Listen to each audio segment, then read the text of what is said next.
Magandang gabi sa inyong lahat. And it's the semifinals! Ngayong gabi, tatlong matitinding chef warriors ang maghaharap sa kitchen battlefield. Let's call them in. On my right, we have Chef Warrior Domingo Madridano.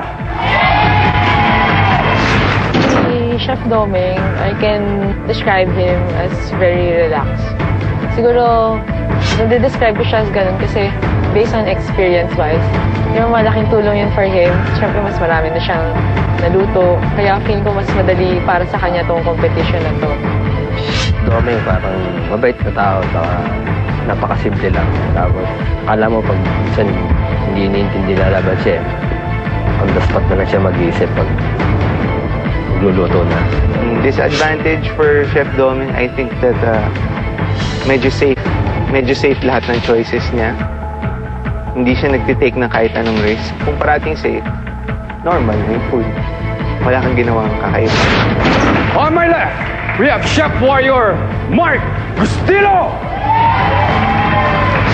Chef Mark, well, dahil nakalaban ko siya, sabi ko magaling siya talaga. Tapos, very confident. Nakita ko sa pagpaplato niya, it's very clean. Talagang, nung nakita ko nung competition namin, wow, sabi ko, wala na ata akong chance nun. Magaling si Mark. Tahimik din. Tingin ko maglalaban yan Chef Doming sa si Chef Mark. Chef Mark, judging from what I saw, parang very innovative din siya, fresh and clean. Disadvantage, siguro mas matataranta siya compared to Chef Doming. On my right, we have Chef Warrior Arnold Bernardo. Si Chef Arnold, ang strong point niya is magaling siya mag-isip. Very innovative kasi may sarili siyang binibentang mga products. So, siguro nahasa dun yung skills niya na mag-isip ng bago. Chef Arnold naman, very technical dahil nasa, may sarili siyang business and food packing business siya. It's very well researched. Pero disadvantage niya, well, I'm not sure that na-try na niya lahat ng re-research niya. And, well, tsaka pag re-research mo technically for me, hindi mo inisip. Inisip mo lang in a certain way. Magaling din si Arnold. Pero, iba yung galing niya eh. Parang, minsan,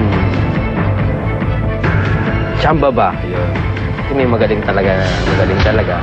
Minsan, tsumasa. Dalawa lang sa inyo ang papasok sa Battle Royale. Good evening to you, Zoran. Dahil semifinals na, we will have a round-robin style of competition. That means Chef Warrior 1 will battle it out with Chef Warrior 2. They will be given 20 minutes to finish a dish using our main and star ingredients. After that, Chef Warrior 2 will battle it out with Chef Warrior 3 for another 20 minutes, again using our main and star ingredient. Finally, Chef Warrior 3 will battle it out with Chef Warrior 1 using a main ingredient. In that way, all three Chef Warrior semifinalists will get to show us what they got. After all that, they will be judged by the following. We have Master Zoran Legaspi, our resident chef, Chef Sao Del Rosario.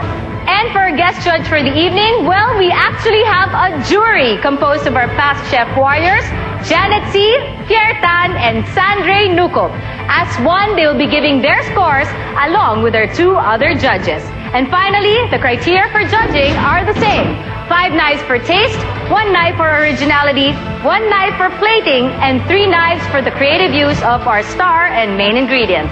That's a total of 10 knives per dish per judge. Good luck to our Chef Warrior semifinalists. You don't want to miss this. Dahil magsisimula na po ang pagalingan sa kusina sa pagbabalik ng Kitchen Battle! Sa bunotang ginawa kanina, dalawang Chef Warriors ang magtutuo sa unang semifinal round. Yan ay sina Chef Warrior Arnold at Chef Warrior Mark. Ang ating main at star ingredient, oxtail at UFC tomato sauce guisado. You have 20 minutes. Let the kitchen battle begin! Here we go. We are in the semi-finals round. Chef Warrior Arnold to my right. Chef Warrior Mark to my left. Talaga nga naman pinaghirapan natin ang elimination preparation process nito. So let the battle begin. We got Chef Warrior Mark getting the main ingredient. We have oxtail. Siyempre, pag oxtail, we think of Spanish influences. Ano kaya ang gagawin ng ating mga Chef Warriors? We shall see. Over in the side of Chef Warrior Arnold, he's already getting some of his vegetables. I see carrots in his hands. Oh, in the side of Chef Warrior Mark, he already opened our star ingredient, UFC tomato sauce guisado. Talaga nga namang with UFC tomato sauce guisado, it saves you the hassles of sautéing because it already has real sautéed garlic and onions blended in the tomato sauce. Well, all you gotta do is use it like you would a regular tomato sauce. Panalo sa lasa ang UFC tomato sauce guisado dahil may tunay na ginisang bawang at sibuyas sa loob ng tomato sauce. Put it to a taste.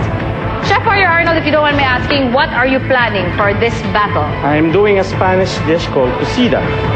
Cocida? Yes. Okay, dito naman tayo sa side ni Chef Warrior Mark.